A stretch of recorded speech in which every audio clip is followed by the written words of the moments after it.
ሰላም እንዴት ናችሁ? ዶክተር ዳና ዮሐንስ እባላለሁ። በቡና ስኮላርሺፕ እጩ ተወዳዳሪ ሆኜ ተመርጫለሁ። የሃይ ስኩል ትምህርቴን በናቹራል ሳይንስ በብስራተ ገብርኤል ትምህርት ቤት አጠናቅቄ የሕክምና ዲግሪን በሀያት ሜዲካል ኮሌጅ የያዝኩ ሲሆን ኢንተርንሺፔን ለአንድ ዓመት በዘውዲቱ ሜሞሪያል ሆስፒታል ሰርቻለሁ።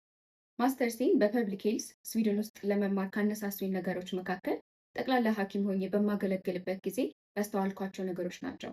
ከእነሱ መካከል በዋነኝነት ያየሁት አብዛኛውን ጊዜ ማህበረሰቡ በተለይ ህፃናትና ሴቶች ላይ በቂ የሆነ ግንዛቤ ባለመኖሩ እና በጊዜ ወደ ሕክምና ጣቢያ ባለመሄዳቸው የእድሜ ልክ የሆነ ጉዳት ሊያስከትልባቸው ይችላል።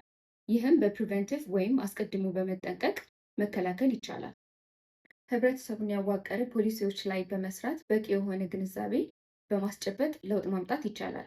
ይህን ለማድረግ የሕክምና ትምህርት ብቻውን በቂ ሊሆን አይችልም። ፐብሊክ ሄልስ በመማር የሀገሬን ህብረተሰብ ለማገልገል የእናንተን እርዳታ እፈልጋለሁ። ቮት በማድረግ ተባበሩኝ።